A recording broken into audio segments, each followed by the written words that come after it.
Et bonjour à toutes et à tous, et bienvenue, et une bonne année bien évidemment. Bonne année à tous.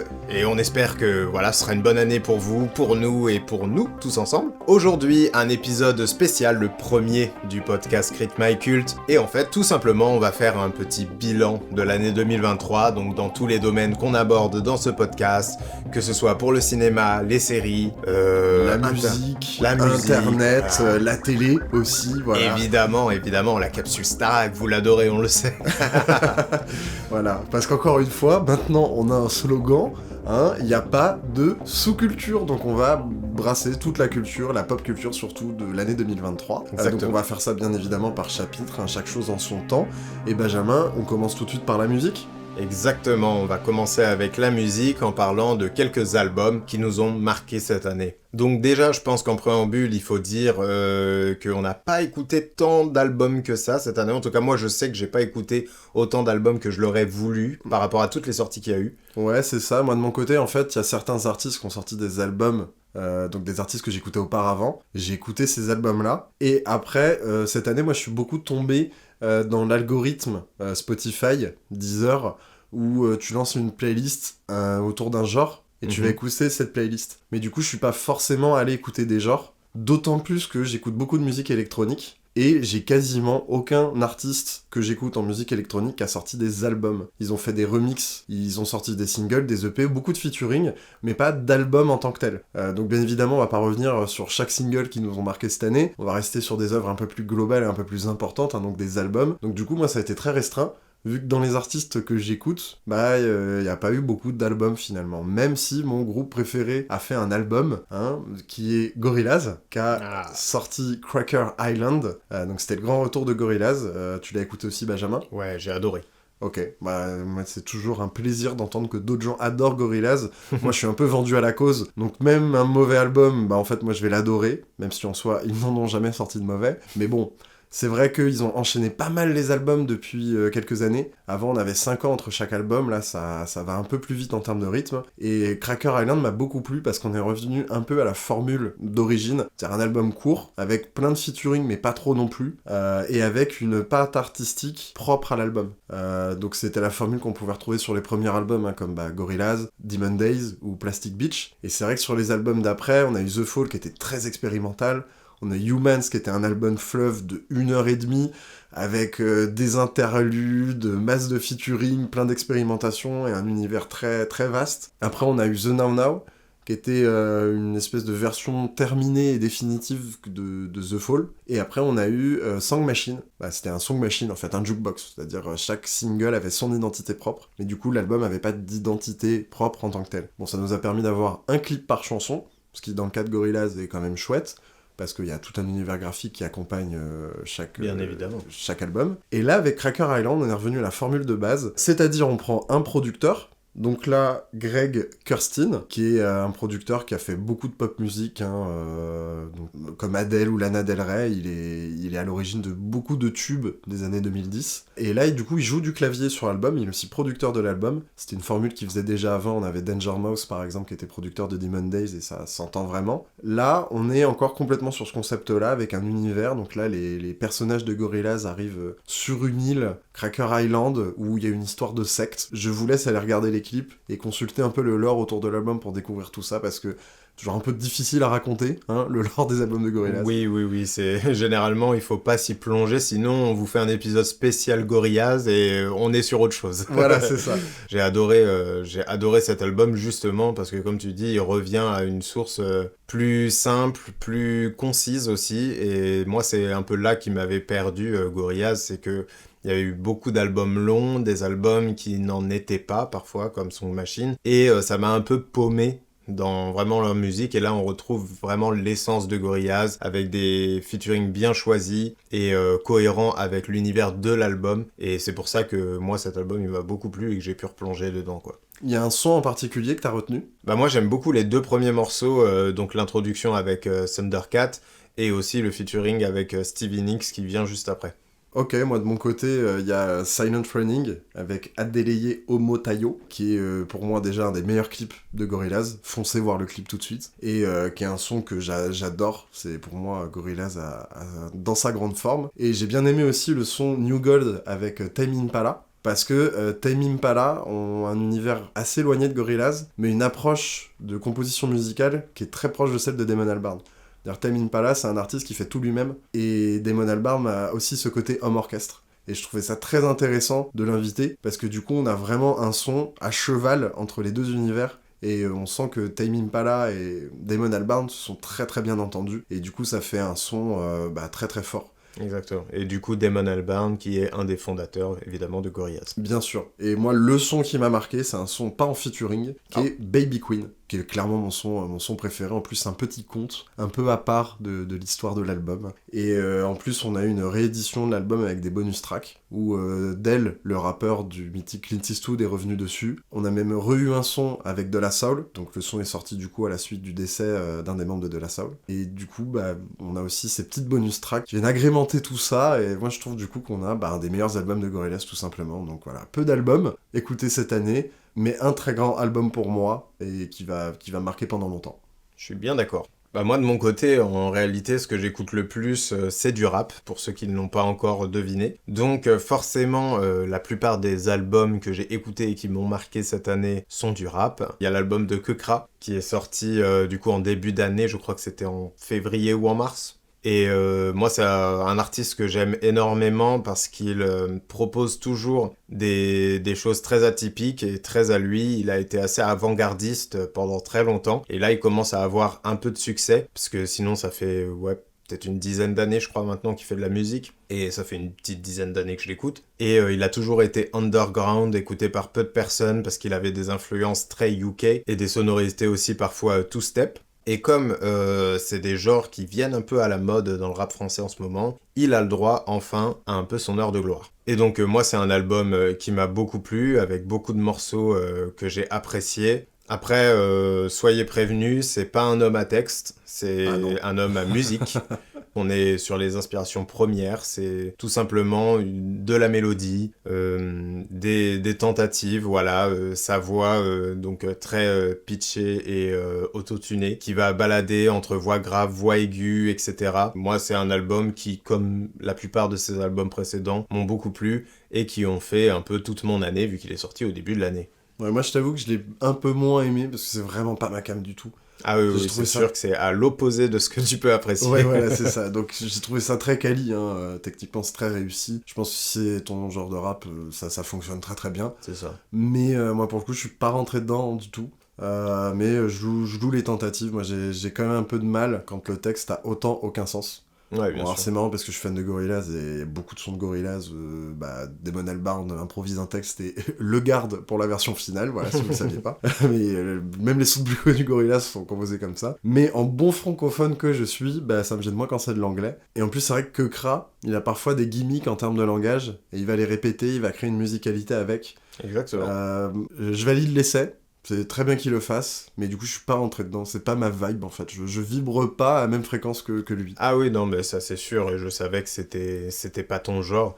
Pour le coup, c'est pas un essai, hein, c'est vraiment un truc qui développe depuis très longtemps, et il est devenu très fort dans son domaine, faut aimer encore une fois, mais il est très fort dans son domaine. Justement, ouais, les paroles en fait ne servent à rien. Grosso modo. C'est vraiment, comme tu dis, des gimmicks, des choses qui se répètent pour créer vraiment de la musique en fait. Il se sert de sa voix comme un instrument, il prend des voix graves, des voix aiguës et du coup ça crée voilà la musicalité propre à Kekra et c'est pour ça qu'il est un peu tout seul aussi dans son univers et que pour moi il a quelque chose vraiment à lui et à apporter au rap français. Ouais, moi en l'écoutant ça va te faire rire mais j'avais l'impression d'écouter tu sais le sketch de Mister V où il interprète un rappeur qui invente des mots. Ah oui. Voilà. Et moi en fait j'avais l'impression d'écouter ça, ce qui fait qu'à l'issue de l'écoute j'avais le sketch de Mister V en tête. Mais voilà, c'est quali, hein. Je crache pas du tout sur l'artiste.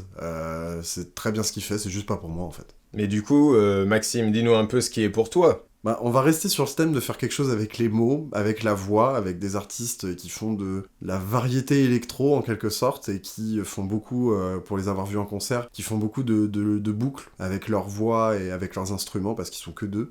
Ça s'appelle Chamaillé, que j'ai découvert à l'Ethereal Decibel Festival cet été. Je sais qu'ils ont pas mal tourné en France cet été, donc vous les avez peut-être vus. Du coup, voilà, c'est ça, c'est de l'électro-variété. Tu t'appellerais ça comme ça, non? Pop électro, quoi. Ouais, c'est ça. L'électropop. Voilà, c'est de la chanson française, hein, mais avec beaucoup d'électro, beaucoup de boucles, beaucoup d'effets sur les voix, beaucoup d'instruments. Et c'est vraiment tout un univers, c'est très original, ils ont vraiment leur truc à eux. Moi, je les ai vus en concert, c'est génial parce qu'ils sont que deux, ils font les boucles tout seuls, ils sont très bien organisés. Et d'ailleurs, en termes de genre, ça me faisait rire, c'est que sur la progra, le genre qui était marqué, ils avaient mis électro-ménager. Voilà, j'adore la blague. Pas mal. Mais du coup, voilà, j'ai découvert ça cet été, moi ça m'a fait tout mon été. Donc là, c'est le P Cocagne qui est sorti cette année. Donc voilà, moi c'était ma grosse découverte de l'année pour moi, ce groupe-là. Et si vous aimez l'électro, si vous aimez quand ça chante aussi sur l'électro, bah foncez, parce que c'est trop bien. Et franchement, j'espère qu'ils vont avoir le succès qu'ils méritent d'ici les années à venir. Parce qu'ils méritent vraiment, tant ils ont un vrai délire à eux et qu'ils savent en faire quelque chose d'intéressant. Ouais, totalement. Et on a un vrai tournant dans la musique pop française ou chanson française qui vient s'incruster justement dans l'électronique. On le voit avec plein d'artistes, hein. Je pense là naturellement à un groupe comme The Pirouettes. Bon, ils ne sont plus ensemble, mais je pense forcément à eux parce que c'est un groupe que j'apprécie beaucoup, qui a un vrai mélange de chansons et de musique électronique et qui a de plus en plus de succès au fur et à mesure des années, et je pense qu'on est un peu sur ce qui se fera dans quelques années de manière très naturelle dans la pop et la chanson française. Ouais. Donc je pense qu'on est sur une belle direction pour Chamaille, et je serais pas étonné que ça devienne des petites restas dans quelques années finalement. Ouais, clairement. Bah, du coup, vu qu'on est sur du français et en plus de la chanson, moi je voulais parler de l'album de Johanna qui marque son grand retour avec son deuxième album. C'est un album que j'attendais beaucoup parce que j'avais beaucoup apprécié le premier. Et donc là, elle revient avec Where is the Light? Et c'est un peu l'album de la confirmation pour moi, dans le sens où j'avais ma théorie à l'écoute du premier album qui était qu'elle était beaucoup influencée par Mylène Farmer et qu'elle était l'héritière finalement pour moi de Mylène Farmer. Et ça s'est avéré vrai à l'écoute de cet album où elle a beaucoup plus assumé en fait sa filiation avec Mylène Farmer dans les vocalises qu'elle utilise, les voix très haut, aiguës et perchées, et surtout elle s'en sert comme d'un instrument. C'est-à-dire que Johanna vient un peu du R&B à la base, elle a commencé son premier album et teinté R&B. Et là, dans ce second album, on a toujours un peu cet aspect R&B, mais par contre, on a vraiment la volonté de se servir de sa voix comme d'un instrument et du coup faire des sortes d'envolées lyriques qui fonctionnent super bien, mais qui servent à créer une mélodie et non pas à juste faire des vibes comme on peut le voir dans le R&B. Et donc ça, c'est un truc que fait beaucoup, beaucoup Mylène Farmer. Et surtout aussi dans ses textes, c'est une femme qui parle beaucoup de sexualité, mais aussi je saurais pas comment le dire autrement, donc on va dire de dépression, de sujets un peu plus lourds, ce qu'a beaucoup fait évidemment Mylène Farmer. Et donc dans le paysage français actuel, pour moi, c'est vraiment celle qui peut être la digne héritière du coup de la grande Mylène Farmer. Ouais, ça s'entend clairement. Moi, j'avais pas écouté ses projets précédents. C'est toi qui m'as fait découvrir cet album-là. Et c'est vrai que ça s'entend tout de suite. Hein. Dès l'intro, on sait où on est. Mais elle arrive à l'implémenter avec des choses modernes. Ça fait pas copie. Du coup, j'ai trouvé ça très chouette. Moi, je pense que je vais écouter plus attentivement l'album et attendre ses prochains projets. Parce que je pense que c'est clairement une artiste à suivre. Puis qui s'inscrit aussi un peu dans la même vibe que Chamaillé, finalement. De créer des choses avec sa voix, de l'utiliser comme un instrument électronique. Exactement. Plus que comme un instrument acoustique, finalement. Et pour le coup, on parlait d'avenir de la musique, avec ce que ça pouvait devenir. Moi, il y a un album, pour moi, qui m'a fait entrouvrir le futur de la pop musique. C'est l'album de Skrillex, Quest for Fire. Donc, faut savoir en plus que Skrillex s'est permis de sortir 2 albums sans prévenir personne. C'est-à-dire qu'il a dit « Ah, au fait, je sors un album », et 2 jours après « Ah, au fait, j'en sors un autre ». Donc, c'est vrai qu'on l'avait pas vu sur un album solo depuis 2013, avec son album Recess. Et là, il revient avec Quest for Fire, donc c'est un album qui a énormément de featuring, notamment Fred Again. Il y a aussi des feats avec Mister Oiseau et plein d'autres. Mais c'est vrai qu'on sent qu'il a voulu rechercher un peu vers quoi tendait la pop. C'est-à-dire pas juste de se dire qu'est-ce qui me fait kiffer, qu'est-ce que j'ai envie de faire, mais d'être un peu plus dans une forme de réflexion à prendre la pop d'aujourd'hui pour la faire évoluer vers autre chose. Ça fait du bien d'un artiste comme ça, qui est peu présent sur des gros albums solo comme ça, qui reviennent avec des albums aussi importants qu'on va du coup pouvoir écouter pendant des années. Parce que quand tu fais ce genre d'album, c'est vrai que faut des albums qui s'écoutent sur le long terme. Donc là, il nous a fait clairement un album qui va pouvoir mûrir, qui va pouvoir prendre son temps. Je suis sûr qu'on va pouvoir l'écouter dans 2-3 ans et se dire « Ah ouais, mais en fait, il avait prédict tel genre, telle utilisation de tel type d'instrument. » Et moi, il m'a ravi cet album, quoi. Je l'ai écouté en boucle à sa sortie. Et après, son autre album, qu'il a sorti, du coup, je crois, 2 jours après, sans promo, sans rien, en le balançant juste comme ça sur les plateformes. Oui, c'est ça, c'est vraiment... même peut-être le lendemain, je sais plus. Ouais, un truc comme ça, qui s'appelle Don't Get Too Close, et qui est un peu plus commercial, qui est un peu là pour, soyons honnêtes, se faire un peu d'argent, et il n'y a pas de mal à ça, parce que c'est clairement un album qui est beaucoup plus radio-friendly, et qui va beaucoup mieux, je pense, vendre. Et je pense que les singles vont beaucoup plus facilement être samplés, vont être passés dans les soirées, et ça va faire un peu plus de SACEM que l'autre, bien évidemment. Ah, ça c'est sûr, hein. Parce que c'est vraiment l'intérêt, parce que moi je le vois vraiment comme un double album, hein. Il avait bien prévu son coup. Oui. Je pense qu'il avait... le premier album était vraiment ce que lui avait envie de faire musicalement à ce moment-là, ses recherches, son aboutissement musical. Là où le second album se base plutôt sur des acquis. Ouais. Et qui est, oui, voilà, un album pour faire danser tout l'été, finalement, Exactement, ouais. un public le plus large possible. Et c'est tout à son honneur parce que je pense que beaucoup ont découvert Skrillex très tôt. Et sa musicalité un peu plus brutale et un peu plus tribale même parfois, ça manquait beaucoup. Et il y en a d'autres qui l'ont découvert sur le tard, avec des tubes beaucoup plus commerciaux. Et, même avec Jack U, par exemple. Exactement. Et qui aiment du coup ce côté-là de Skrillex. Et bah là, il est venu en moins d'une semaine venir régaler l'intégralité de son public. Et je pense que tout le monde a au moins aimé un des deux albums. Exactement. Et donc du coup, écoutez le projet. Je pense que automatiquement, il y en a un des deux qui vous plaira plus que l'autre. Je pense que c'est compliqué d'aimer les deux de manière égale parce que on vous a un peu expliqué les différences qu'il y avait entre les deux. Mais oui, effectivement, les deux vont vous plaire énormément. Totalement. Et on reste du côté de l'Amérique, car dans le rap US, il y a eu un gros mastodonte qui a sorti son album cette année, c'est bien entendu Travis Scott. On a eu une année où il n'y a pas beaucoup de grands artistes finalement qui a sorti un album, même si bon évidemment on a eu Drake, il y en a eu d'autres. Et du coup j'en ai pas retenu beaucoup, mais par contre celui de Travis Scott m'a quand même beaucoup marqué, car il est revenu avec une tentative un peu expérimental, là où son précédent album, lui, était vraiment très commercial. Il était là pour cueillir le monde entier, alors que là, il est retourné justement à un truc beaucoup plus singulier, ce qu'il faisait sur ses premiers albums, donc Rodeo, ou encore Days Before Rodeo. Et donc, du coup, on se retrouve avec beaucoup d'expérimentation, très inspiré évidemment par son mentor qui est Kanye West. Donc on retrouve certains morceaux qui auraient dû figurer sur Donda ou sur d'autres projets de Kanye West. Mais finalement, il a décidé de les laisser à Travis, sûrement avec toutes les polémiques qu'il avait eues ces derniers temps. Il voulait rester peut-être un peu hors de la musique un certain temps pour laisser passer la vague. Et donc du coup, Travis Scott revient avec cet album Utopia qu'on attend depuis très longtemps, qui lui aussi revient après une polémique à l'Astroworld Tour.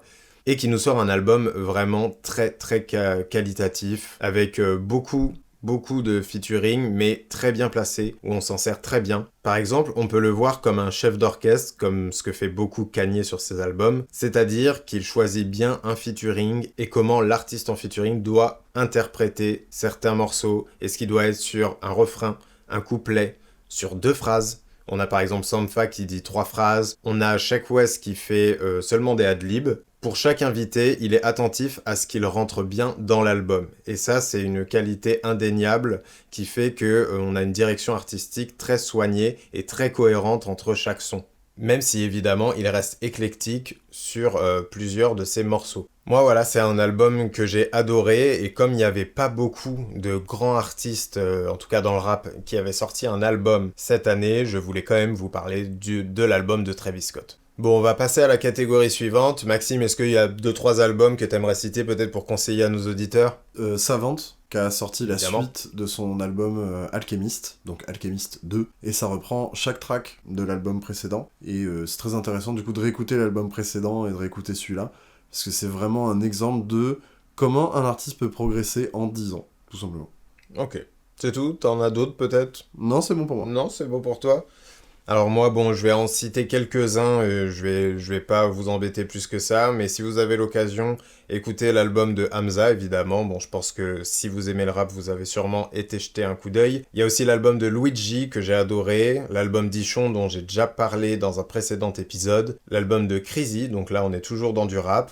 Et après, pour s'en éloigner un peu, on a aussi Zao de Sagazan, ou Zao de Sagazan, peut-être.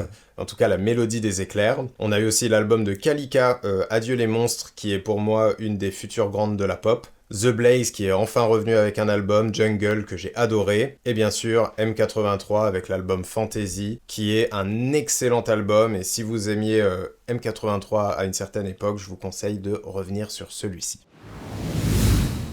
Et maintenant, on va pouvoir passer au bilan jeux vidéo de 2023. Juste pour préciser, il y a eu les Game Awards il y a pas longtemps, on en a parlé dans l'épisode précédent, donc n'hésitez pas à aller écouter cet épisode, donc on repassera pas sur les grands jeux de cette année, donc Baldur's Gate 3, Spider-Man 2, Alan Wake 2, Zelda, Mario, ce genre de jeu, voilà, on en a beaucoup parlé dans l'épisode précédent, donc on vous invite à aller écouter notre avis dessus, et là on va parler d'autres jeux qui ont marqué notre année. Voilà, des jeux auxquels nous, on a joué, même s'ils sont pas sortis cette année. Évidemment. Je vais quand même revenir sur un jeu qui est à la fois du rétro gaming et à la fois un jeu de cette année. C'est la sortie de F-Zero 99, que personne n'attendait. Clairement pas. Nintendo avait sorti, il y a quelques années, Tetris 99, qui était un Battle Royale Tetris, c'est-à-dire qu'on joue à Tetris, mais en affrontant 98 autres joueurs dans le monde. Là, on prend la même formule avec le vieux F-Zero. Donc F-Zero, c'est un jeu de course futuriste qui était sorti sur Super NES à l'époque. Et donc là, ils ont remis le jeu Super NES avec les graphismes de l'époque. Et là, on fait une course avec 98 autres joueurs dans le monde. Moi j'adore la saga F-Zero, je trouve ça très rigolo, je sais pas si tu l'as testé. Non, j'ai pas eu l'occasion malheureusement. Bah voilà, c'est très drôle. Si t'aimes bien F-Zero et que t'aimes bien te détendre, voilà, c'est le petit jeu qui se fait 5-10 minutes quand tu rentres chez toi, et puis en plus c'est un jeu de course, donc tu peux le tryhard, tu peux t'entraîner, tu peux créer des trucs. Voilà, c'est le genre de petits jeux sympas que Nintendo sait faire, et qui prouvent qu'ils peuvent avoir un intérêt à faire du jeu en ligne. Et j'espère aussi que c'était une prise de température pour savoir la popularité de la saga F-Zero, parce que j'espère que très prochainement on va avoir l'annonce d'un nouvel F-Zero, parce qu'on n'a pas eu d'opus depuis la GameCube. Et toi, t'as fait aussi un peu de jeux de course ou de jeux comme ça cette année ? Absolument. Il y a Disney Speedstorm. Ok. Alors en fait, c'est un jeu qui était en early access pendant un certain temps. J'avais eu l'occasion de tester la bêta du jeu et j'avais apprécié sans plus quoi. C'était un nouveau jeu de course avec les personnages de Disney. Mais ça m'a pas plus impressionné que ça. Mais quand du coup le jeu est sorti officiellement, j'ai voulu m'y replonger. Enfin, quand il est sorti officiellement et passé en gratuit parce qu'il a été pendant un temps payant. Et du coup, je l'ai repris quand il est passé en free-to-play. Et là, je suis vraiment tombé dedans. En fait, je vous explique, moi je suis un grand fan de Disney, vous avez pu l'entendre sur le premier épisode de notre podcast, et j'aime bien avoir des jeux que je peux lancer un peu n'importe comment, comme ça, où je suis pas très attentif à ce que je fais, mais où, voilà, en fait, ça me divertit de manière très simpliste. Et en fait, c'est devenu ce jeu-là. C'est-à-dire que tous les matins, au petit déjeuner, je fais mes quelques courses de Disney Speedstorm. Il y a voilà, des petits défis par jour. Et plus voilà, tu fais des courses, plus tu gagnes des unités qui te permettent de prendre des héros, etc., etc. Vous connaissez le principe du free-to-play. Donc je ne mets pas d'argent dedans, mais je joue beaucoup pour pouvoir avoir mes petits héros de Disney et je suis bien content, malgré que le jeu, on va pas se mentir, n'est pas non plus une folie monumentale. Hein. Mais en fait, ce qu'on s'aperçoit en jouant à ce genre de jeu, c'est que, difficile de détrôner le maître. Évidemment, Mario Kart. Bah évidemment, surtout pour Mario Kart cette année, il y a une grande vague de DLC qui a été lancée pour que le jeu atteigne à peu près plus de 90 circuits, je crois 96. Et cette année, on a eu tous les circuits qui sont arrivés. Donc c'est vrai que du coup ça fait que Mario Kart 8 Deluxe sur Switch est un jeu qui est assez gros, surtout que le DLC on peut l'avoir gratuitement entre guillemets en ayant le pass pour l'abonnement en ligne. Et du coup Nintendo en ont profité pour implémenter un peu tous les circuits de Mario Kart Tour, parce que c'est vrai que leur appli mobile Mario Kart, qui est, je pense, un peu officiellement Mario Kart 9, a pas si bien marché, donc ils ont en profité pour implémenter beaucoup de ces circuits dedans, et pour réintégrer bien sûr plein de circuits nostalgiques, et puis bon bah là-dessus je pense qu'ils ont fait plaisir à tout le monde, ils ont réussi à équilibrer plutôt bien les circuits venus d'anciens jeux, notamment Montagne DK pour nous Benjamin, qui était sur Nintendo GameCube, et aussi pour moi le Cap Koopa, qui était sur Wii.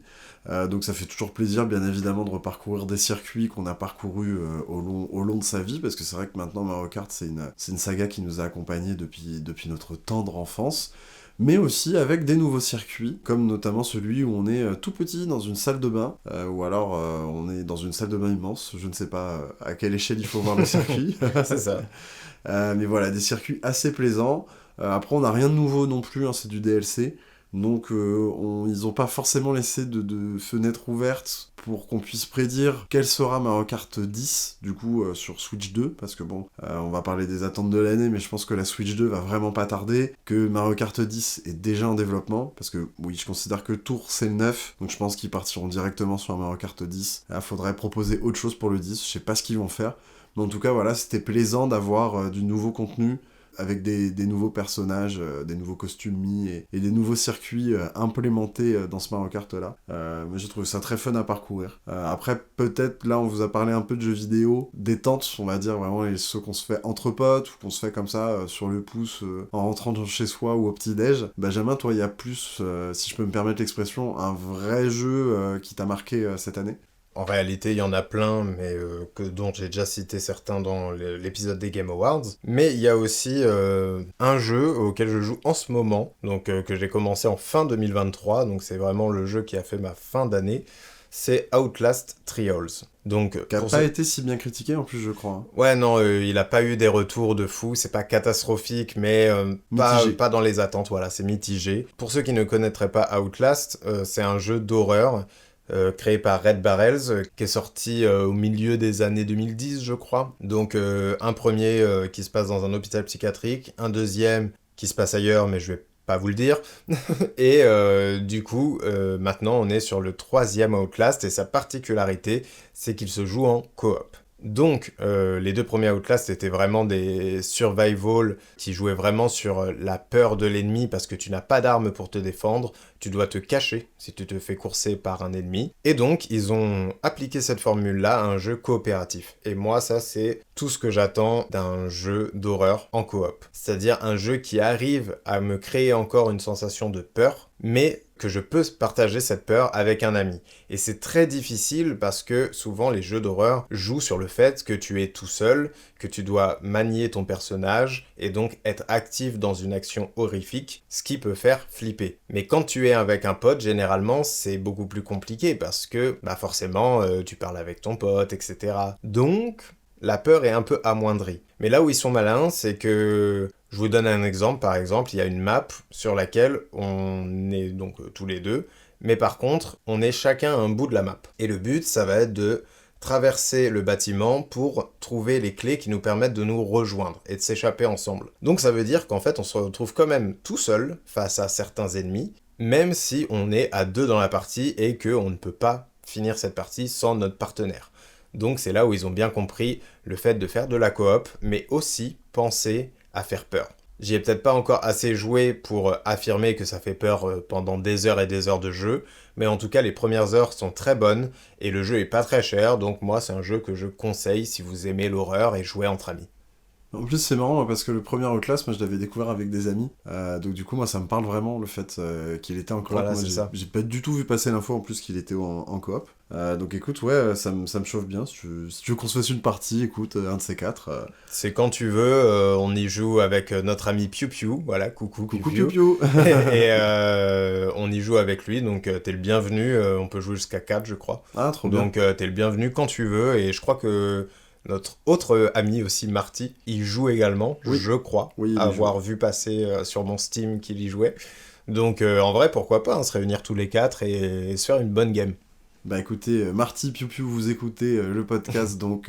Si vous avez écouté ce podcast, réagissez et venez nous parler et on jouera ensemble voilà, à Outlast on Trials. vous enverra pas de message. Exactement, on attendra que vous ayez écouté cet épisode. Ok, bah moi après, j'ai fait du coup quasiment aucun jeu qui est sorti cette année, bon à part le Zelda, mais je vous en parlais pour les Game Awards. Moi j'ai fait beaucoup de rétro gaming, je me suis notamment enfin lancé dans Pokémon Emerald sur Game Boy Advance, hein. J'ai sorti ma Game Boy Advance, j'ai trouvé une cartouche du jeu, donc je me suis lancé dedans. C'est très cool, voilà, c'est un bon vieux Pokémon comme on les aime et comme on aimerait qu'ils en fassent actuellement. Je me suis aussi refait les vieux Sonic. Je sais pas si t'y as joué toi au tout premier Sonic. Aux 3 premiers, mais de manière très succincte, quoi. J'ai pas fait les jeux en entier. Ok, bon moi c'est des jeux que je connais très très bien, là je me suis replongé dedans mais je me suis fait vraiment une rétrospective pour faire les 4 d'affilée. Du coup Sonic 1, Sonic and Tails, Sonic 3 and Knuckles, les 2 jeux réunis, et Sonic CD. Et d'ailleurs pour moi le meilleur c'est Sonic CD. Voilà, je sais que c'est pas un avis qui est partagé par tout le monde, donc j'en profite pour le dire. Sonic CD avec son système de voyage dans le temps et ses doubles maps fonctionnent très très bien. Même si Sonic 2 me plaît aussi beaucoup parce que, paradoxalement, c'est pas un jeu qui est basé tant que ça sur la vitesse, mais qui est surtout basé sur l'exploration et comment trouver le chemin le plus optimal pour pouvoir aller jusqu'au bout de la map. Mais par contre, un jeu moi qui m'a plus marqué dans mes rétrospectives, c'est Banjo et Kazooie, que je n'avais jamais fait auparavant.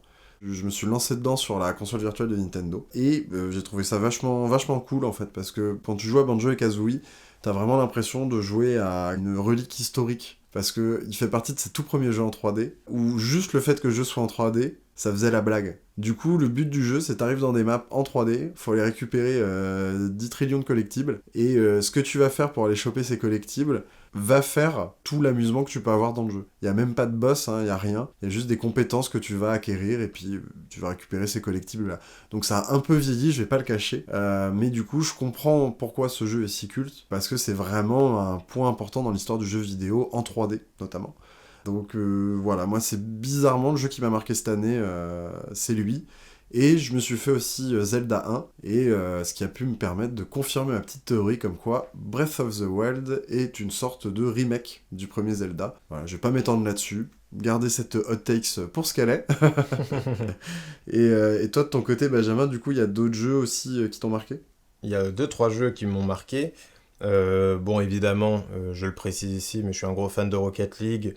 Donc c'est un des jeux auxquels j'ai pu jouer de l'année comme depuis à peu près 5 ans. Et sûrement pour les 5 années à venir. Donc voilà, vous le savez, Rocket League, c'est ma cam. Ensuite, un jeu que je vous avais conseillé en recommandation dans un épisode précédent qui est Lethal Company. Et si vous avez aimé ce que j'ai dit sur Outlast, vous faites la même chose à peu près avec Lethal Company. Et c'est du fun et de l'horreur à plusieurs. En termes de gros jeux, il y a quand même Hogwarts Legacy qui m'a bien plu et dont on n'a pas parlé du coup dans les Game Awards vu qu'il n'a eu aucune nomination. C'est vrai. Mais du coup, Hogwarts Legacy que j'ai beaucoup apprécié, c'est pas du tout un jeu parfait, mais le pari était de faire un open world dans Poudlard, le fait de se balader dans Poudlard, avoir des mystères autour de l'univers d'Harry Potter et de la sorcellerie, et le jeu respecte totalement ça. Donc moi, c'est un jeu que j'ai beaucoup apprécié. Et il y avait un autre petit jeu qui m'a fait beaucoup rire aussi aux alentours de septembre, je crois, qui s'appelle Headbanger Rhythm Royale, et qui est en fait un battle royale avec des petits pigeons qui font des mini-jeux de rythme. Incroyable. Mec, j'adore. Vraiment, ça me fait hurler de rire. Et le jeu est hyper efficace. Les mini-jeux sont très bons. Il y en a quand même pas mal. Donc, et je pense que le jeu est amené à continuer de s'améliorer. En termes de design, ça ressemble un peu à ce qu'a fait Fall Guys. Donc voilà, si vous aimez bien Fall Guys et que vous aimez les jeux de rythme, franchement, c'est un jeu qui m'a beaucoup plu, qui m'a fait beaucoup rire. Et encore une fois, on peut y jouer avec des amis. Même si cette fois, c'est pas de la coopération, parce que le but est d'être le meilleur, et donc le dernier. C'est un petit jeu qui a pas fait énormément de bruit, mais si vous aimez du coup les jeux de rythme, c'est le dernier qui m'a beaucoup plu. Du coup, Maxime, je pense qu'on va pouvoir passer à la catégorie suivante. Et on va parler évidemment de cinéma. Alors, le cinéma en 2023. Déjà, on va vous faire une grande annonce. On ne va pas faire un bilan des films qu'on a vus à proprement parler. À la base, on voulait vous faire comme beaucoup de créateurs de contenu ciné, on voulait vous faire des tops et nous dire quel était le top de l'année. Mais on a eu une autre idée. On a décidé, mesdames et messieurs, de faire notre propre cérémonie de récompense qui constituera un autre épisode spécial du podcast avec notre cérémonie Benjamin. Les Gaspards. Voilà, les Gaspards du cinéma du coup 2023. où on va du coup donner des récompenses, on a un peu nos propres catégories, nos propres nominés. Voilà, on Et devrait bien se marrer. On aura des catégories classiques, mais aussi des catégories qui sont faites pour rigoler et aussi pour parler d'un maximum de films qu'on a aimés cette année. Et voilà. pas aimés d'ailleurs. Et pas aimé d'ailleurs, parce qu'il y a aussi des catégories pour récompenser le pire comme le meilleur. Exactement. Donc, du coup, là, le bilan cinéma, on va faire vraiment un bilan cinéma global. Qu'est-ce qui s'est passé dans le cinéma en 2023 ? Quelles ont été les tendances au box-office ? Qu'est-ce que les gens ont aimé voir ?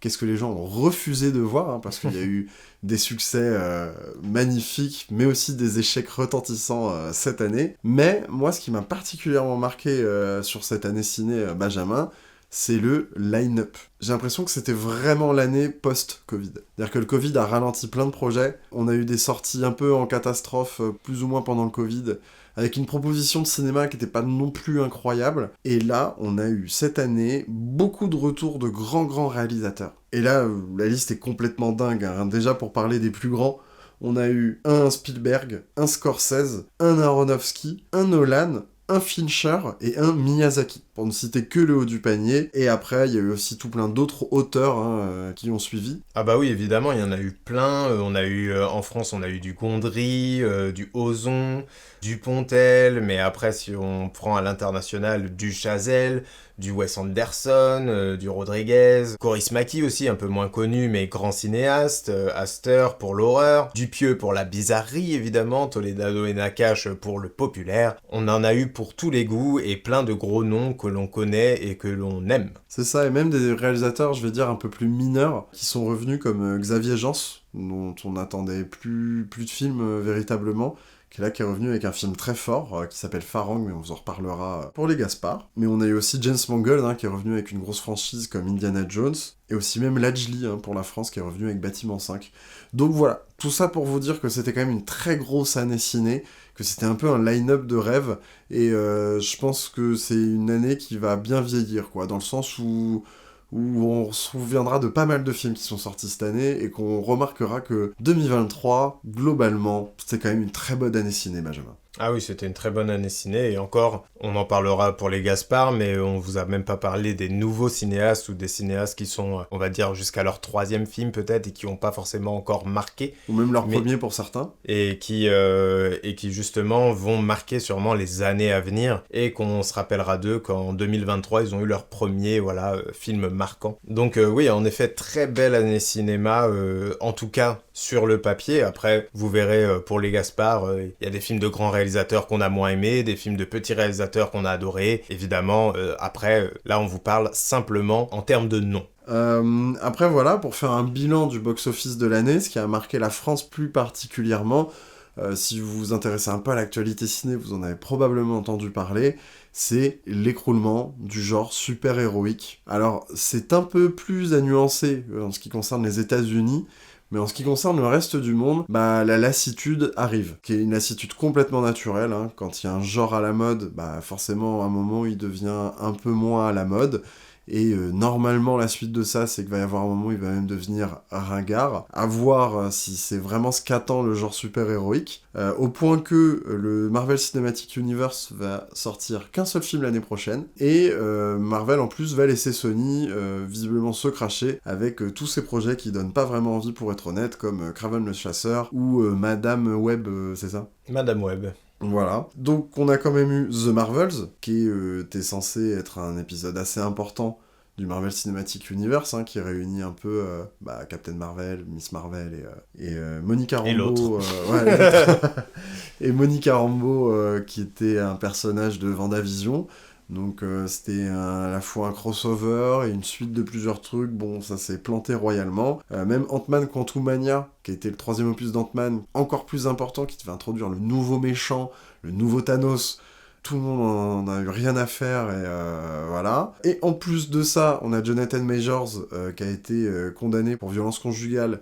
Donc il a été sorti du Marvel Cinematic Universe, donc ça fait que la Marvel, on sait pas trop dans quelle direction ils vont aller, ils sont un peu dans la merde, hein, avec ce qui se passe. Ah, complètement. Mais du côté DC Comics, c'était pas mieux, parce qu'on a eu The Flash qui a intéressé personne, Blue Beetle qui a eu un petit succès d'estime, mais pas assez pour être marquant, et Aquaman qui là actuellement est en train de faire des plutôt bons scores, mais ça reste très timide au vu du budget du film. Voilà, clairement, à une époque où un film de super-héros s'assurait des millions d'entrées, où tout le monde allait les voir, bah là, personne s'y est réellement intéressé. Et puis je pense aussi que le bouche à oreille a dû être très mauvais, parce qu'on parle quand même, en tout cas pour ceux que j'ai vus, de très mauvais films. De très mauvais films, ouais. Donc The Flash et Quantum Mania principalement. Bon, je pense que c'est pas une surprise pour vous, mais c'est des films qu'on n'a pas vraiment appréciés. En tout cas, loin de ce qu'on a pu apprécier chez les deux franchises, chacun de leur côté, auparavant. Et donc du coup, je pense qu'en plus du fait qu'à la base, les gens sont moins intéressés,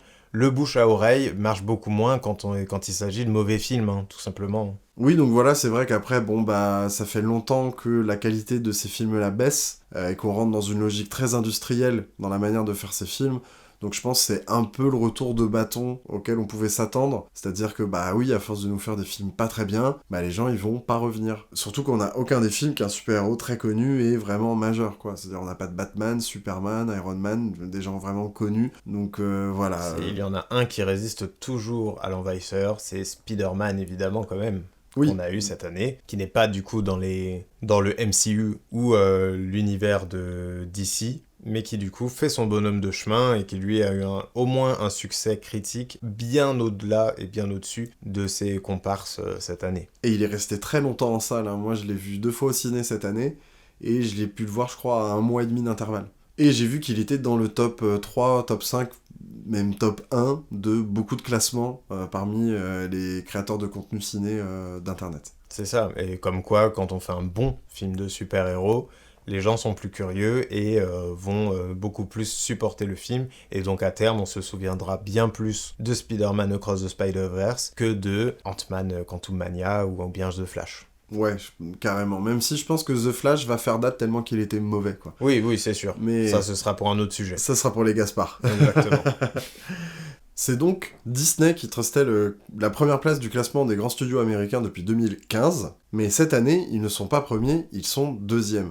Bon, alors vous allez sûrement vous dire, bah c'est pas grave, ils sont juste deuxièmes, mais c'est quand même assez important parce que quand on voit le budget des films Disney et la manière dont ils ont confiance dans leur franchise et dans ce qu'ils peuvent faire, cette année on a quand même eu un film Lucasfilm avec Indiana Jones, on a eu des films super-héroïques avec Quantumania et Marvel, ce qui devait marquer un tournant dans leur univers cinématographique. On a eu aussi Wish, qui était leur film d'animation pour fêter leurs 100 ans, qu'ils ont en plus programmé pour fin novembre, histoire de vraiment truster tout le mois de décembre en termes d'audience. Bah, la moralité, c'est que, bah, ils sont que deuxièmes, et que les gens se sont assez désintéressés de leurs films dans le monde, et pour la plupart, d'ailleurs, les films n'ont même pas trouvé leur rentabilité.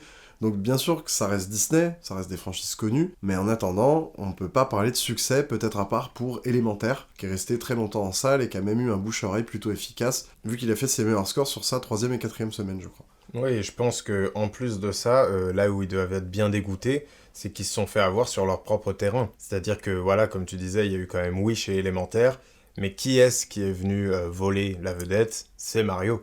Ouais. Parce que c'est le plus gros succès mondial de l'année, je crois. Ouais. Il est même... généralement, les tops qu'on va regarder, c'est le top Japon, France et États-Unis. Et là, c'est vrai que Mario, il est dans le top 3 de tous les pays. Je crois qu'il n'y a que le Japon, il doit être top 2 ou top 3, je crois. Sinon, il est top 1 US, top 1 France, et il est top 1 partout dans le monde, quoi. Ouais, voilà, exactement. Donc, même sur leur terrain, Disney a été un peu pris de court. Et donc, je pense que même si c'est pas une catastrophe en soi, ils doivent avoir bien les boules et à mon avis, ils sont en train de se dire peut-être qu'il va falloir préparer les années suivantes autrement. Oui, c'est pour ça qu'ils se permettent une pause, je pense, dans leur Marvel Cinematic Universe. Il n'y aura que Deadpool 3 qui sortira en 2024. Il va falloir réaligner parce que le problème avec des boîtes comme Disney, c'est qu'elles dépensent énormément d'argent pour leurs projets. Donc le moindre échec, ça peut les mettre en banqueroute. C'est exactement comme ça que Warner s'est cassé la gueule il y a quelques années et s'est fait racheter par Discovery parce que justement, ils ont fait des films très très coûteux et il leur a fallu d'un ou deux échecs pour mettre la clé sous la porte. Donc bah déjà, qui est premier, quand même? Alors, qui est premier ? Mais du coup, c'est Universal qui est premier, parce qu'Universal, ils ont quand même eu le nez très très fin, parce que d'un côté, donc il y avait Mario, comme on vient de vous dire, quand la Warner s'est disputée avec Christopher Nolan, Nolan a été dragué par Universal qui l'a accueilli en lui donnant carte blanche pour ses films, avec du coup Oppenheimer, qui a été un immense succès en salle aussi, mais aussi grâce au succès surprise de Megan en début d'année. Donc le film est sorti fin 2022, et il a eu un bouche à oreille qui lui a permis de reprendre des couleurs sur début 2023, et ça a été un succès assez surprise, puis le film a pas coûté très cher, donc il a été très rentable. On a eu aussi Fast X, donc le 10e épisode de Fast and Furious, qui pareil a fait un score un peu bas, on sent une lassitude, et Ruby l'ado Kraken, qui est un film DreamWorks, mais qui a été distribué par Universal. Et après, si vous voulez rapidement le petit classement des autres studios, on a Warner qui arrive 3ème avec évidemment Barbie, Wonka ou encore La Nonne 2. Juste derrière, Sony avec Spider-Man Across the Spider-Verse, Napoléon ou Equalizer 3. Et en petit dernier, si on peut appeler ça dernier évidemment, Paramount avec Mission Impossible 7, Pas de Patrouille ou encore Donjons et Dragons et Killers of the Flower Moon. Et du coup, on vous parle un peu de la fin du genre super-héroïque, et on va vous parler maintenant de la tendance qui se dessine pour l'avenir, parce que automatiquement, si un genre n'est plus à la mode, c'est qu'il laisse la place à quelque chose de nouveau pour être à la mode. Benjamin, je vais te laisser introduire le sujet parce que on a analysé un peu tous ces succès et toutes ces tendances et toutes ces prises de risque ou non des studios cette année. Il y a quand même une tendance qui se démarque pour les années à venir. Ah bah oui, totalement. Puis bon, je pense que tout le monde, on aimerait que ce soit les projets originaux qui viennent dépasser tout ça, mais non. Évidemment, on est encore sur de la franchise, mais de la franchise un peu différente. Si vous regardez bien, on a cité déjà plusieurs films, par exemple Mario, Barbie, Donjons et Dragons, et vous pouvez commencer à voir qu'il y a des choses qui se dévoilent avec ça, c'est le jeu. Tout simplement. Exactement. Et donc du coup, il y a d'autres films qu'on n'a pas encore cités, mais il y a aussi eu Gran Turismo, Five Nights at Freddy's, qui est un jeu d'horreur à la base. Voilà, beaucoup de franchises, mais venant du jeu. Mais on peut aussi noter des franchises venant des séries télé, ou en tout cas des dessins animés, comme Miraculous, Pas de Patrouille, on en parlait, Slam Dunk, qui a eu un très beau succès mondial, ainsi que Détective Conan aussi, qui a sorti un film d'animation cette année un peu partout dans le monde, et même chez nous en France, avec une VF, ce qui n'était pas arrivé depuis très longtemps. Si vous voulez, Détective Conan, c'est une série qui dure encore au Japon, et qui fait encore de très très bonnes audiences. Il y a des films qui sortent assez fréquemment, et qui trustent toujours le haut du box-office à chaque fois qu'ils sortent. Mais là, le Japon a tenté une sortie mondiale, a tenté des vraies distributions dans chacun des pays où il est sorti, et ça s'est retrouvé gagnant, hein. Il est dans le top 3 du box-office japonais, et il a très très bien marché auprès du public visé en France et dans les autres pays. Donc stratégie payante aussi pour le Japon. On part sur de nouvelles franchises qui sont plus forcément adaptées de comic book, qui sont plus forcément de super-héros, mais on va vers autre chose. Surtout, on voit bien avec Mario, Nintendo était impliqué dans la production du film. Voir le logo Nintendo dans une salle de ciné, moi je t'avoue, ça m'a fait quelque chose. Et Sony aussi a sa propre boîte de prod, avec notamment Gran Turismo, je crois, c'est ça, qui a été produit par Sony, et Uncharted, voilà. il y a 2 ans. Il y a quelques années. Et donc en fait on peut constater finalement que donc ça reste des franchises mais venant d'autres médias et qui peut-être viennent créer du coup de nouvelles possibilités de franchises parce que c'était des films quasiment jamais adaptés au cinéma. En tout cas voilà, c'était le bilan qu'on pouvait faire du cinéma populaire et du box-office de cette année, et il y a plein d'autres choses sur lesquelles on pourra revenir sur les Gaspard, comme par exemple le cinéma français qui a fait beaucoup de bruit cette année, avec beaucoup d'auteurs qui ont su se démarquer, mais aussi des films de genre qui ont enfin pris le dessus, mais on en reparlera évidemment dans les Gaspard. Mais nous, là maintenant, on va passer évidemment aux séries 2023. Et là déjà, ce qu'on peut vous dire tout de suite, c'est que malheureusement, Maxime comme moi, on n'en a pas vu énormément. Mais ça nous empêche pas de parler de 2-3 petits trucs qui nous ont plu, ou en tout cas qui nous intriguent. On peut déjà parler de la série Marvel de 2023, vu qu'on était sur les super-héros, et c'est Secret Invasion, du coup une série, si je l'ai bien compris, qu'il fallait avoir vu pour voir The Marvels, vu que voilà, il y a Nick Fury qui en est le héros, mais j'ai l'impression que même en série, ça s'est un peu cassé la gueule et que y a pas beaucoup de monde qui va retenir ce Secret Invasion.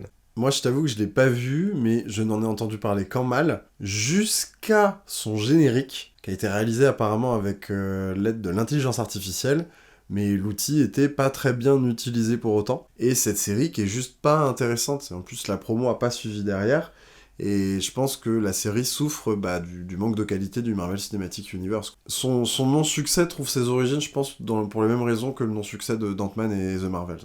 Oui, voilà, c'est ça. Ça reste. Je pense que tout le monde reste un peu indifférent à cette série. Contrairement à Gen V, qui est un spin-off de The Boys, donc la série Prime Video, qui elle a plutôt bien marché, ou en tout cas au niveau critique a été bien plus satisfaisante pour les spectateurs. Et là pour le coup je peux en témoigner parce que j'ai vu la série. Et il est clair que si vous êtes des fans de The Boys, ce spin-off va vraiment, vraiment vous plaire parce qu'il vient étoffer le lore et l'univers de The Boys tout en nous racontant une nouvelle histoire avec de nouveaux personnages qui sont tout aussi loufoques que les personnages de The Boys. Et pour le genre super-héroïque, c'est bien la preuve que s'il y a de la qualité, bah les gens sont encore au rendez-vous. Et peut-être que la lassitude, encore une fois, vient plus du problème de qualité que du genre lui-même. Exactement.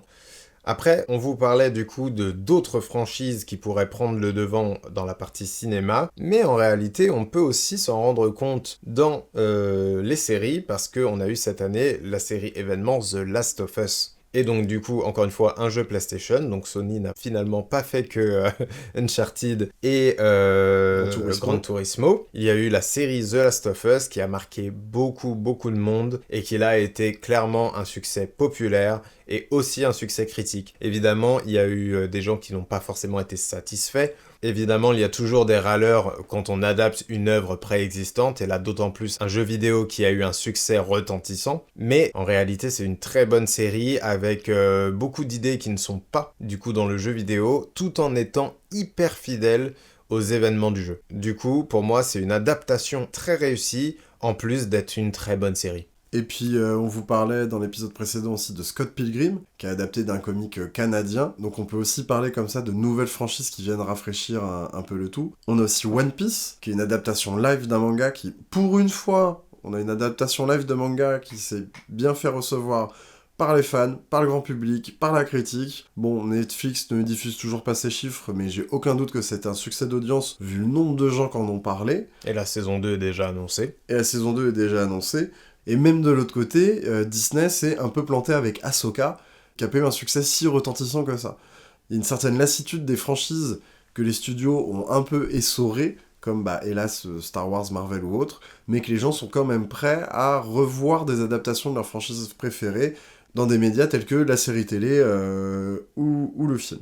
Et d'ailleurs, avec Benjamin, en préparant cet épisode, on s'est permis de découvrir une petite série qui est sortie cette année, qui est un peu dans la même veine que Scott Pilgrim, c'est-à-dire qu'elle mélange un peu des modes de narration de plusieurs genres, et qui est en plus la nouvelle série de Adi Shankar, qui était le réalisateur de Guardian of Justice, dont on vous avait parlé dans un épisode précédent, qui s'appelle Captain Laserhawk.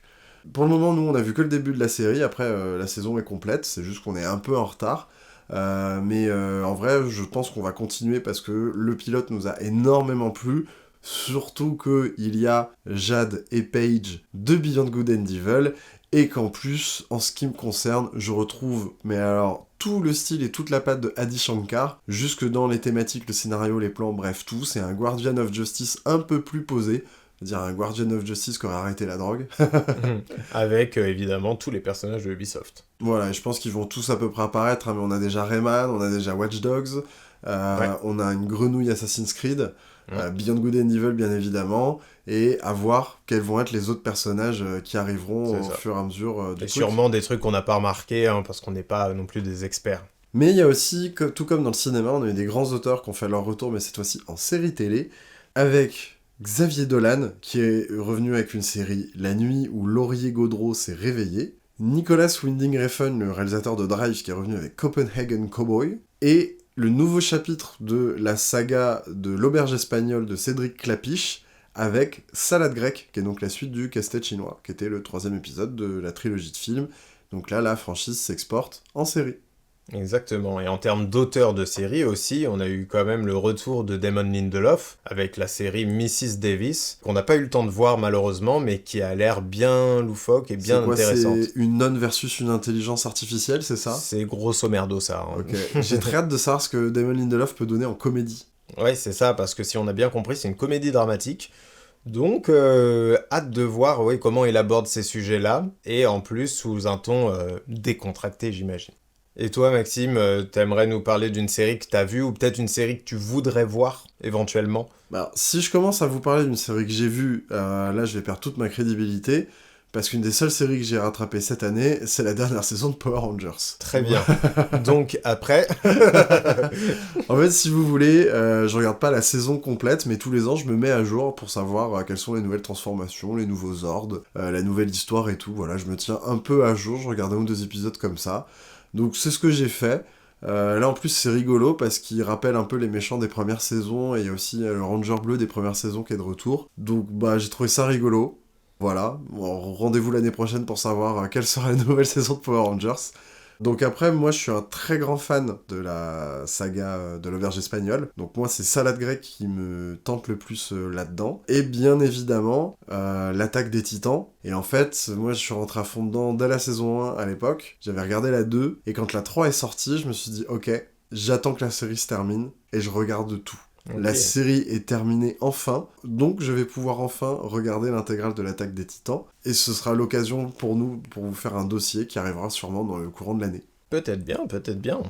Du coup, moi, j'aimerais quand même vous parler d'une série qui m'a marqué cette année, qui est Acharné. C'est une série Netflix avec Steven Yeun. Et en vrai, j'ai pas vraiment envie de vous dire de quoi ça parle. Je peux juste vous dire que c'est une série qui va très loin dans son délire.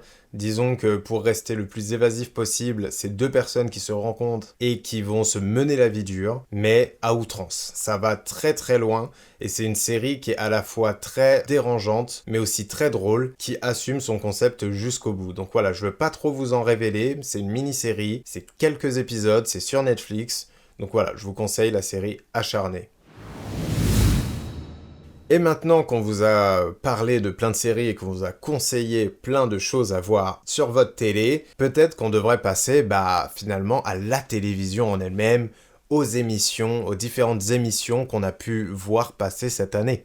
Bah, bien évidemment, hein, c'est une capsule que vous retrouvez toutes les semaines, qui est la capsule Starac. Donc en TV, cette année, il y a eu cette saison 2 du revival de la Star Academy. Perso, moi je trouve que c'est une saison qui est assez quali.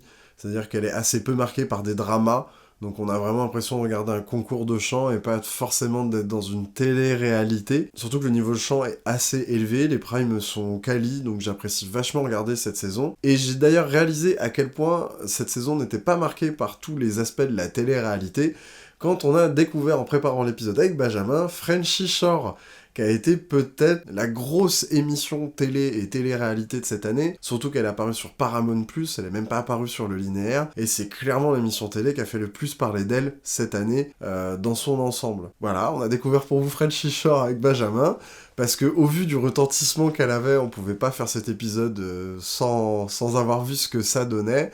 Benjamin, ça a été quoi un peu ton ressenti devant ce qu'on a vu de ce C'est truc compliqué à décrire, c'est compliqué à décrire si on veut garder cet épisode en ligne, bien évidemment. Mais en gros, c'est vraiment du coup un groupe de jeunes gens qui aiment Les câlins. passer, qui aiment les câlins de manière emboîtée et qui et qui, disons, n'ont aucun complexe à le dire, à le montrer, etc. C'est-à-dire que vous imaginez les Marseillais, par exemple, et vous montez le curseur à x10. Voilà. Et vous avez un peu Frenchy Shore. Donc nous, on a regardé que le premier épisode. Donc si on a bien compris le concept, c'est des gens dans une villa et ils se rendent compte qu'en fait, ils vont devoir bosser pour pouvoir sortir dans la ville du Cap d'Agde, là où se passe l'émission. Et bon, voilà, on imagine bien l'émission que ça va être. Ils vont travailler, s'embrouiller avec des patrons, ça va être rigolo parce qu'ils font de la merde. Et bien sûr, après, tout ce qui est l'univers engueulade.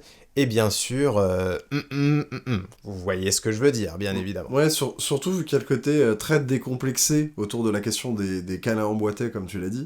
Du coup, on sent que les tensions, elles sont un peu à leur paroxysme, quoi. Donc, comme d'hab, avec la télé-réalité, tu sais pas s'ils sont vraiment dans un rôle ou non. Mais voilà, tension, c'est un peu moi ce que j'ai retenu de cet épisode-là, parce qu'il y a la tension des câlins, mais du coup, ça se dispute très très vite et très très fort aussi. Donc après, c'est toujours compliqué de connaître la part de fiction, de préparation, de naturel et autres, surtout maintenant que tout le monde a bien intégré ce qu'était la télé-réalité, notamment la production et notamment les candidats. Puis je crois que c'est produit par Arthur, donc c'est quelqu'un qui sait faire de la télé. Et Ah, qui je savais sait... pas ça. Ouais, qui sait de quoi il parle. Ok, d'accord. Donc c'est un concept, hein, c'est Jersey Shore, le concept de base, US. Donc c'est des gens du New Jersey. Donc du coup, c'est pour ça aussi qu'on reprend dans cette émission-là le concept de Cap d'Agde, histoire de situer localement un endroit où les Français sont chauds. Exactement. Donc, bah écoutez, voilà, je pense que si vous aimez la télé-réalité, les dramas et tout, bah c'est fait pour vous. Et du coup, on a eu aussi un autre type de télé-réalité, qui est Squid Game, qui a, elle aussi, fait beaucoup parler d'elle, hein, forcément. Moi, j'ai pu la regarder, et franchement, c'était plutôt sympa, plutôt bien fait, très bien produit. Bon, après, c'est Netflix, évidemment, mais c'était très bien produit, très intelligent dans la façon de surprendre les joueurs, parce que, bah, évidemment, tout le monde, j'imagine dans les participants, voilà, tout le monde a vu la saison 1. Elle a vu la saison 1 de Squid Game et donc difficile de surprendre avec les jeux. Mais du coup, ils ont toujours réussi à trouver des petits twists qui leur permettent de faire quand même les jeux emblématiques et aussi certains nouveaux jeux pour surprendre du coup les joueurs. Et du coup, les personnes meurent vraiment ou pas? Bah évidemment, moi en tout cas je les ai pas vus depuis. Hein. Non, évidemment elles ne meurent pas. Mais moi, je t'avoue que je trouve ça assez cynique, et je me mets un peu dans la peau du créateur de Squid Game, qui écrit une série en critiquant certaines choses, certains systèmes, et qui finalement, la boîte de prod qui lui a enfin financé sa série, qui lui a permis un succès mondial, dans son plus grand des cynismes, produit exactement le format qu'il critiquait. Exactement. Donc je sais pas en vrai si le créateur a bien pris le truc, mais bon, en vrai, il a dû donner son autorisation. Je pense qu'il avait pas le choix. Hein. Mais je pense pas qu'il avait le choix, parce que Netflix ont une manière de faire leur contrat qui est très très particulière. Oui, et puis il a pas eu le choix de faire une saison 2 déjà. Voilà, Donc, déjà, c'est ça, il faut savoir que Netflix, en termes de production, on y reviendra peut-être un jour, mais c'est très très particulier de travailler avec eux. Donc voilà, moi je trouve ça assez cynique comme modèle, mais bon, après, si le divertissement est là, j'ai envie de dire, c'est peut-être les règles du jeu. Écoute, moi en tout cas, je sais que ça me tente pas beaucoup à cause de ça, mais, mais pour le coup, ça fait peut-être attendre entre une saison 2 de Squid Game finalement. Ouais, voilà, c'est ça. En fait, je pense que c'est juste pour l'attente. Et comme j'ai dit, en termes de divertissement, c'est quand même très bien fait. C'était très agréable à regarder, mais évidemment, c'est sûr qu'il y a quand même l'aspect éthique qu'on peut questionner un petit peu, bien évidemment. Et c'est marrant cette tendance d'ailleurs des plateformes d'aller chercher la concurrence des chaînes télé linéaires sur des programmes purement linéaires comme la télé-réalité. On a même Amazon qui a racheté la Metro-Goldwyn-Mayer qui a la franchise James Bond. Et vu que là, Daniel Craig vient de partir et qu'ils vont pas faire de James Bond avant longtemps, ils n'ont pas trouvé d'autre idée pour rentabiliser la franchise James Bond que d'aussi faire une télé-réalité de James Bond, que j'ai personnellement pas regardé. Mais voilà, on peut noter la tendance des chaînes de streaming d'aller chercher la télé sur ces programmes à elles. Et je trouve ça toujours assez marrant, comme on a tendance à critiquer le format télé linéaire en disant qu'il est vieillissant, que ça n'intéresse plus personne. Et pourtant, que ce soit sur Twitch, sur YouTube ou sur les sites de streaming, bah on va chercher des concepts qui sont purement des concepts de télé. Et en plus, les replays de ces chaînes linéaires-là marchent encore très très bien. Donc, bien la preuve, je pense, que les formats télé, le divertissement télé à l'ancienne, bah n'est pas du tout quelque chose de vieillissant qui n'intéresse plus les gens. Cette année, on a aussi eu un petit peu de nostalgie avec le revival de La Nouvelle Star. Oui, semblant de revival, hein, c'était les anciens qui revenaient chanter une chanson culte.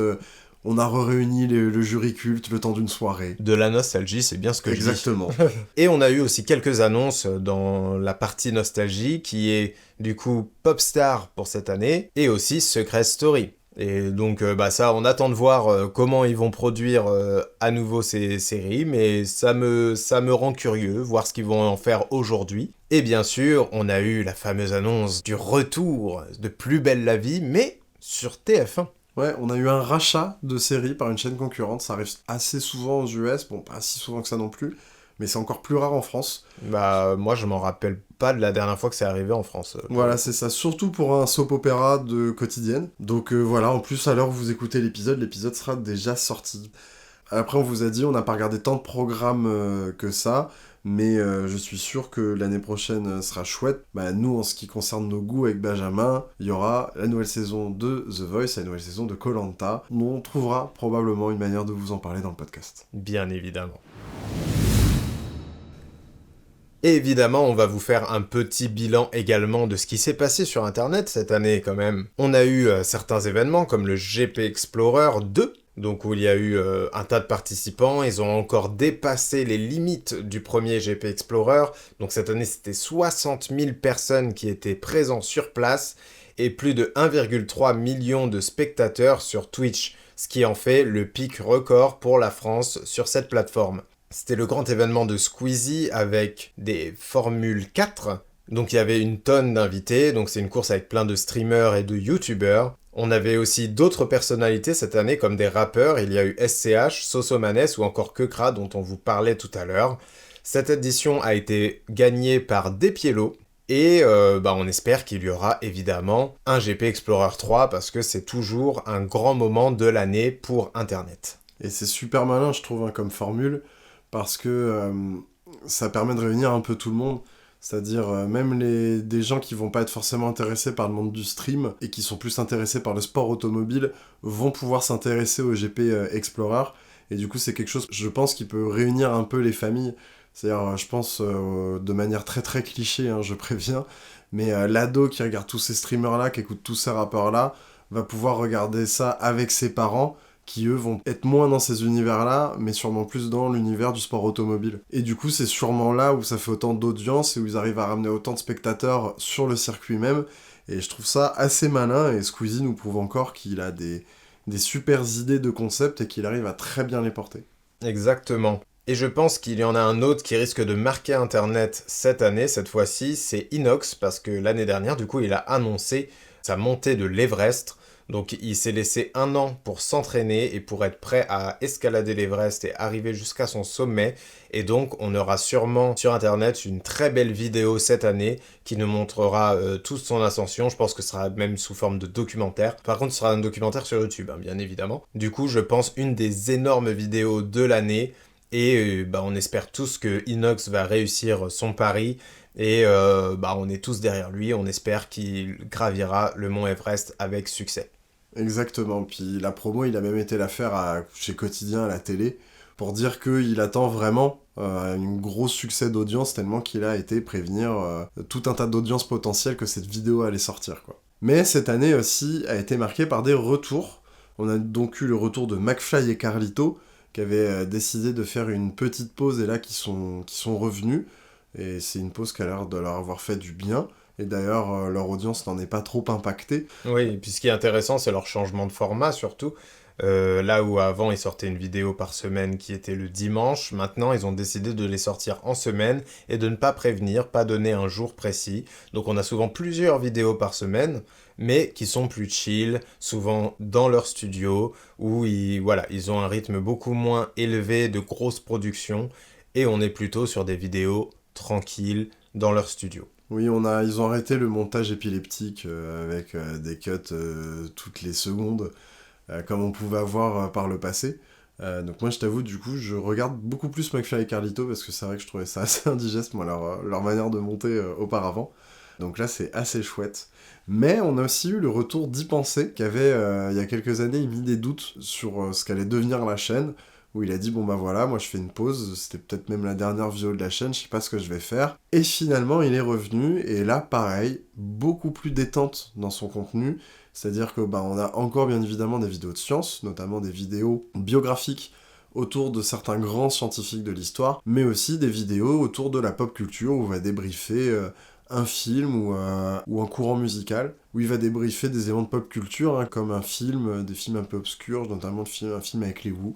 Donc voilà, on sent qu'il s'amuse, on sent qu'il s'éclate. En plus, il fait tout un tas de collabs avec une espèce de petite team qui forme avec des youtubeurs comme Han Solo de 12 Parsec. Donc voilà, il y a une petite espèce de petit microcosme YouTube qui font plein de feats, qui en ont fait toute l'année. Et puis c'est Y Penser le plus connu, donc forcément c'est un peu lui le porte-étendard de cette bande de potes youtubeurs, quoi. Il y a aussi d'ailleurs Astronogeek dans ces youtubeurs-là, assez connus. Et cette année a été aussi marquée par un changement de ligne éditoriale pour une chaîne qui ne s'est jamais arrêtée, mais qui a changé complètement de ligne éditoriale, parce que c'est effectivement la chaîne ciné de Durandal qui a décidé de changer de créneau. C'est-à-dire que avant il y avait l'émission Pourquoi j'ai raison et vous avez tort, qui était une grosse émission ciné en plusieurs parties où il débriefait un film en faisant une critique très très construite, et même si on n'est pas d'accord avec lui, souvent très pertinente et bien écrite. Une analyse surtout. Une analyse, ouais, voilà, surtout. Et avec le temps, notamment parce que c'était la mode sur YouTube, il a fait de plus en plus de vlogs. C'est-à-dire qu'il allait voir les films en salle et il les débriefait de semaine en semaine. Et c'est vrai qu'au bout d'un moment, on s'est retrouvé avec une chaîne qui avait que des vlogs et plus des pourquoi j'ai raison et vous avez tort. En fin d'année dernière, il a pris la décision de ne plus faire de vlogs, mais de faire que des pourquoi j'ai raison et vous avez tort, ou s'il fait des vlogs, il décidait de les faire à froid. Donc c'est-à-dire en prenant le temps de faire une vidéo bien construite. Et du coup, là, ça a été un peu l'année de transition. On a eu un pourquoi j'ai raison et vous avez tort. On a eu quelques vlogs plus longs, plus construits. On sent qu'on est encore sur de la transition. La nouvelle formule n'est pas encore marquée. Surtout qu'il a fait une dernière vidéo pour expliquer que il a vu quelques problèmes dans l'appartement dans lequel il enregistre. Ce qui fait que ça retarde un peu cette nouvelle formule. Mais en tout cas, ce qui fait surtout plaisir, c'est de le voir beaucoup plus épanoui sur sa chaîne qu'il ne l'était ces dernières années, et on sent qu'il va dans la bonne direction, en tout cas pour son plaisir de partager sa passion du cinéma avec nous. Et c'est vrai que les émissions qu'il a fait cette année, je les ai trouvées assez quali, et comme tous les ans, moi j'attends avec impatience son bilan rattrapage et notes de l'année 2023, qui sont toujours des vidéos de 3 à 5 heures, et qui en plus à chaque fois font des audiences absolument aberrantes vu la durée de la vidéo, mais bon voilà, c'est le daron des youtubeurs ciné qui est là depuis très longtemps, donc c'est normal, c'est mérité, et je lui souhaite vraiment le meilleur pour 2024. Tout pareil. Bon, maintenant qu'on a dit tout ça, mon cher Maxime, oui, mon cher Benjamin. Est-ce qu'on passerait pas à ce qu'on attend de notre année 2024? Ouais, justement, j'allais dire que pour 2024, j'espère que notre podcast, il y a de plus en plus de gens qui vont l'écouter, qu'on va avoir un petit succès d'estime en tout cas, et qu'on va pouvoir continuer ce podcast déjà tout au long de l'année, et qu'on refera dans un an une vidéo de bilan 2024 avec vous. En plus, vous aurez pu nous suivre toute l'année, donc voilà, moi j'espère déjà ça pour nous cette année. C'est ça, on aura déjà pu parler de tout ce qui nous a fait vibrer durant l'année, et donc du coup, le bilan sera beaucoup plus logique et beaucoup plus intéressant pour vous en fin 2024, quand on aura passé déjà toute l'année ensemble. Exactement. Et sinon, moi je te propose à la limite, on reprend l'ordre qu'on a eu là dans l'émission Bilan 2023. Absolument. Et qu'on commence par les choses qu'on attend au niveau musique. On vous prévient, ça risque d'être un peu du name dropping. Oui, voilà, c'est du rapide. Hein. Voilà. C'est du rapide. À la limite, on va les laisser 2 secondes, là, vous prenez votre calepin, vous allez sur l'application bloc-notes de votre téléphone, voilà. Exactement. Ou alors vous ouvrez grand vos oreilles pour tout retenir, parce que là, il n'y a pas grand-chose à dire, vu que c'est des projets qu'on attend. Donc voilà, c'est parti pour cette dernière partie de l'émission, et c'est un florilège de name dropping. Alors déjà, évidemment, a été annoncé le retour de Justice. Ouais, avec un premier extrait qui est arrivé, ça a l'air absolument incroyable. Benjamin ne l'a pas écouté. Et donc je préserve mes petites oreilles pour quand le single sortira. Et moi j'ai craqué, surtout qu'en plus je crois que c'est Madeon qui l'a passé dans un de ses concerts. Ok, je crois que c'est quelque chose comme ça. Enfin vraiment c'est là pour la promo, comme ils savent. Parce que eux ils ont balancé vraiment un extrait de eux-mêmes. Ouais, mais le début du truc c'est que c'était balancé à un concert, et je crois que c'était un concert de Madeon. Ok, incroyable. C'est-à-dire que Madeon a reçu le nouveau titre de Justice, et Justice leur a fait « Hey, tu peux le jouer ». On attend aussi le retour de Clara Luciani. Oui, totalement. Son dernier album commence à dater un petit peu, et c'est une des grandes femmes de la variété française actuelle. Et moi, c'est toujours une femme que j'ai beaucoup appréciée dans la musique. Donc évidemment, j'attends son prochain album. Est-ce que c'est le projet sur lequel on va avoir enfin un vrai featuring Franz Ferdinand, Clara Luciani? Oh, ce serait beau. Ce serait beau, nous. Moi, je l'ai déjà eu en live, dans un concert de Franz Ferdinand, parce que le chanteur de Franz Ferdinand et Clara Luciani sont mariés. Mais voilà, donc j'espère moi toujours secrètement, vu que j'adore les deux, qu'il y ait un vrai son construit avec l'équipe de Clara Luciani et le groupe Franz Ferdinand, ou en tout cas avec Alex Kapranos, le chanteur. Et toujours en variété française, bon là, ça va être pour les plus nostalgiques des années 2000, mais Superbus ressort un album. Et là, vous allez dire, ils existent encore Superbus? Et oui, ils existent encore Superbus. Et je peux vous dire qu'ils n'ont pas perdu en qualité dans les albums qui sortaient. Ils ont continué de sortir des albums qui sont vraiment super. Ok, boomer. Merci Maxime pour ces renseignements, quoi. Voilà, mais non, mais du coup, j'attends de ouf ça, et puis bien sûr, le nouvel album d'Indochine. Comment ne pas l'attendre? Moi, j'attends beaucoup, là, pour le coup, un album qui a été annoncé. On a déjà la pochette, la date de sortie, ce sera en février, si je ne me trompe pas. Et c'est l'album de Shai. Voilà, moi j'attends beaucoup son retour parce que même si je suis pas un fan de la première heure, son dernier album, moi je l'ai beaucoup apprécié. Il a fait plus ou moins un flop, hein, je crois, mais moi je l'avais beaucoup aimé. Et donc j'attends de voir ce qu'elle va bien pouvoir nous offrir avec un nouvel album parce que ça fait longtemps qu'elle en a pas fait. Il y a un autre album aussi qui aurait dû déjà sortir, qui est celui de Kanye West avec Ty Dolla $ign. Et bah, pour l'instant, on ne sait pas trop où est cet album. Il a leak sur internet, mais moi je veux l'écouter sur ma plateforme, évidemment. Donc j'attends. Kanye, si tu m'entends, par pitié, sors-nous cet album. Et après, il y a les albums supposés. Les albums où on ne sait pas vraiment s'ils vont sortir, mais on espère sincèrement qu'ils vont sortir Oui, cette année. c'est fort probable. C'est fort probable, Mais hein. sans date, évidemment, on peut pas vous l'annoncer comme une vraie news. Ouais, voilà. Et sans date, et parfois même sans annonce réelle pour l'instant, juste des...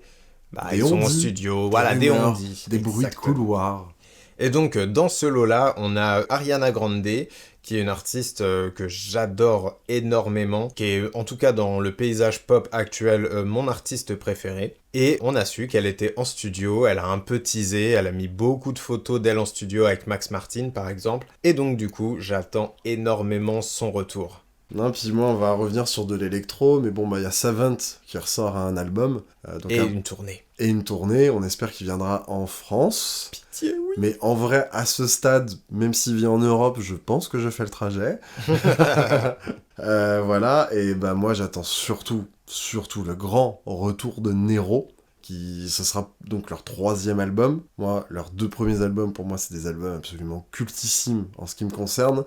Donc, bah, bien évidemment, on me dit un 3e album de Nero, je l'attends au tournant, et en plus de ça, je pense qu'on peut espérer aussi une tournée, surtout qu'ils sont britanniques. Ils ont juste à prendre l'Eurostar pour venir chez nous, donc écoutez, Nero, on vous attend de pied ferme.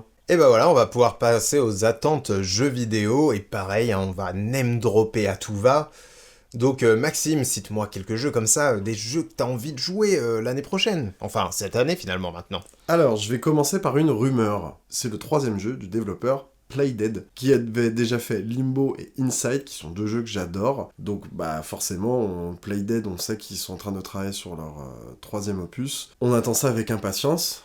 Après, je sais que le game designer ne sera pas là, vu que c'est celui qui a fait Cocoon, dont on vous parlait pour les Game Awards précédents. Mais bon, bah, c'est pas pour autant qu'on n'attend pas ce jeu. Hein. Playdead, ils ont leurs pattes, ils ont leurs trucs. Ils ont toujours une approche de gameplay assez particulière. Donc je l'attends. Il y a aussi des rumeurs autour de Metroid Prime 4. Moi, je suis sincèrement persuadé que c'est un jeu de lancement de la Switch 2. Donc, bah, il est là que si la Switch 2 est là. On va voir ce que Nintendo nous réserve à ce niveau-là. La suite de Hollow Knight. Toujours en Metroidvania, le nouveau Prince of Persia. Et bien évidemment, pour ce tatane entre potes, un bon petit Tekken 8 avec Vincent Cassel. Du coup, Tekken 8 qui sort très bientôt, à la fin du mois. Pareil pour Prince of Persia, qui arrive dans 2 semaines, je pense. Là où on vous parle peut-être dans 1 semaine, d'ailleurs. Enfin, là où vous nous entendez, plutôt. Et on a aussi FF7 Rebirth, qui sort au début du mois de février, que j'attends énormément. Fin du mois de février, pardon. Sûrement fin du mois de février. Mais voilà, je l'attends énormément. Après, bah, t'as dit ton petit Metroid Prime 4 qu'on n'imagine pas vraiment en 2024 en réalité. Bah moi, il y a Fable. Fable qui est plus ou moins dit peut-être en 2024, Oui, mais au j'y moins- crois pas une Au seconde. moins, on a des images. On a des images, mais je n'y crois pas une seconde qu'il sorte en 2024. Après, il y a aussi, on parlait de remake avec Final Fantasy, moi il y a le remake de Silent Hill 2 que je tiens absolument à voir, et on peut déjà annoncer une petite annonce cinéma aussi, qui sera évidemment Return to Silent Hill de Christophe Gans qui revient à la franchise, et vraiment, on a très très envie de voir ça. Après, il y a une suite très attendue, évidemment, c'est Hades 2, donc là, normalement, ça devrait bien sortir cette année. Mais voilà, moi j'avais commencé le premier et j'avais beaucoup apprécié. Donc j'espère qu'on l'aura cette année.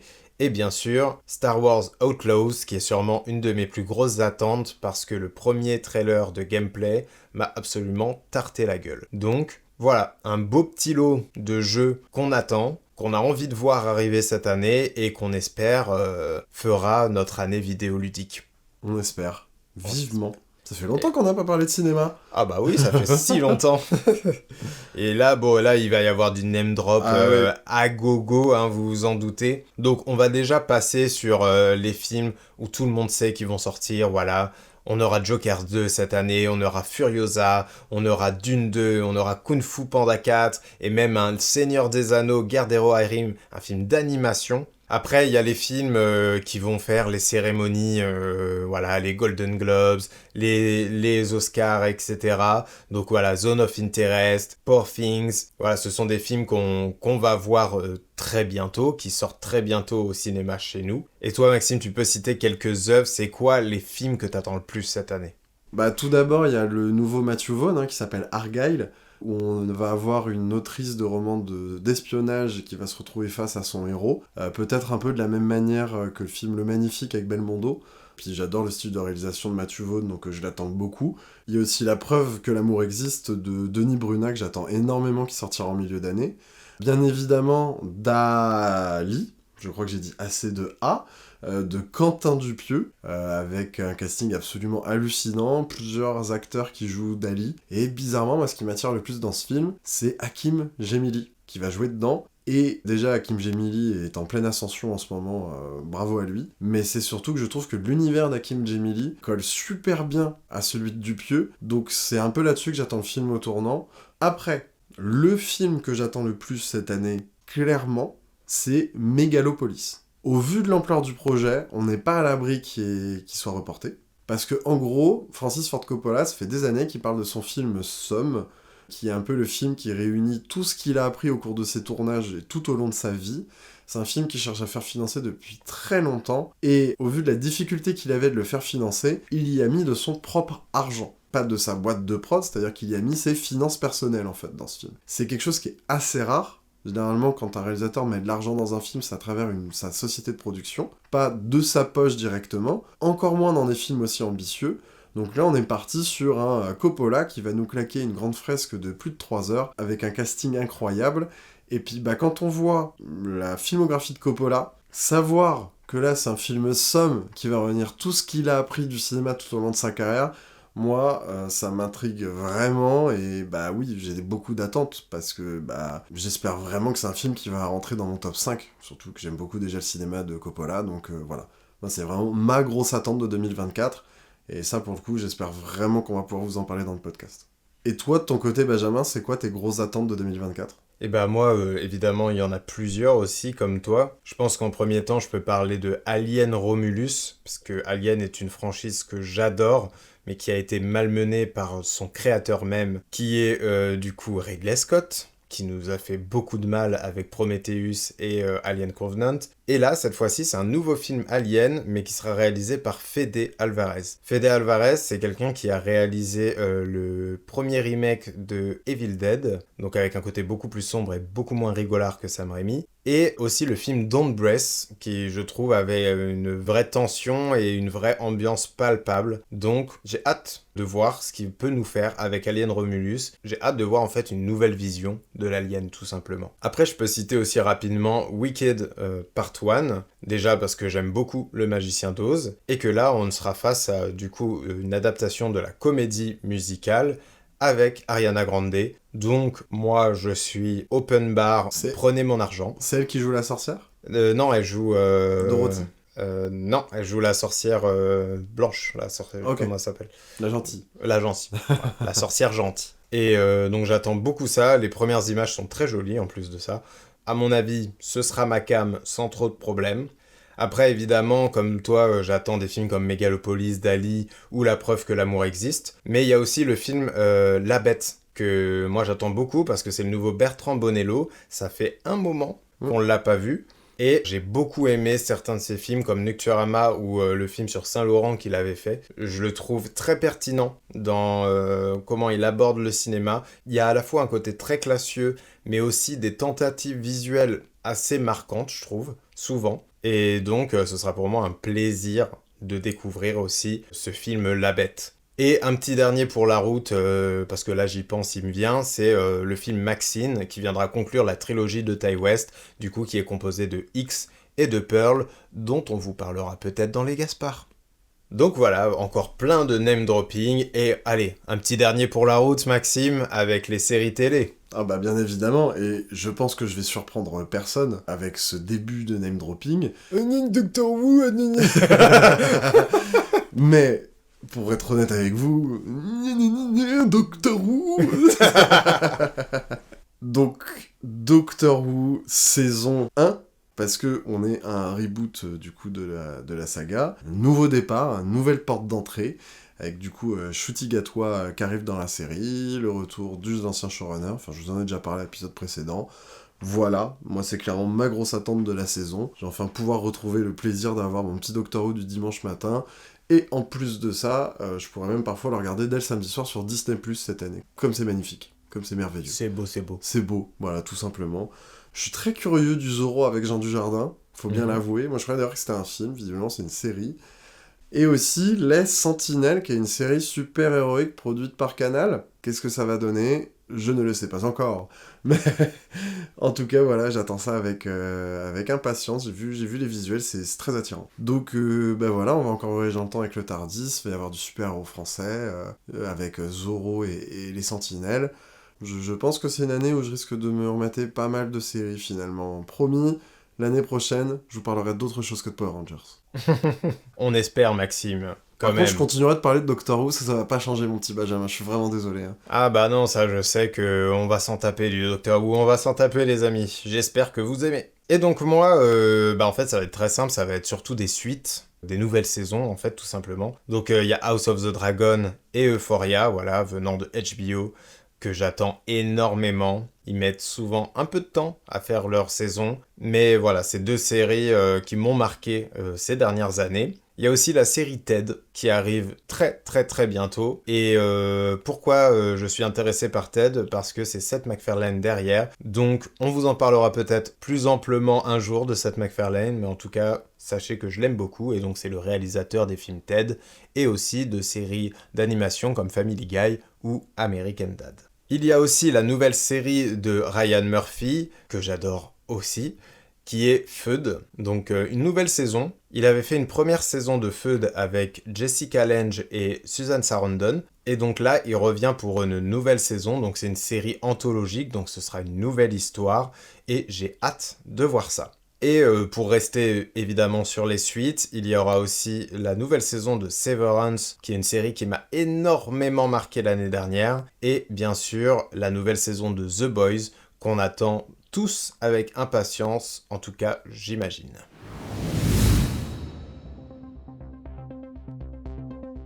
Et voilà les amis, ça y est, on a fait le tour de nos attentes 2024.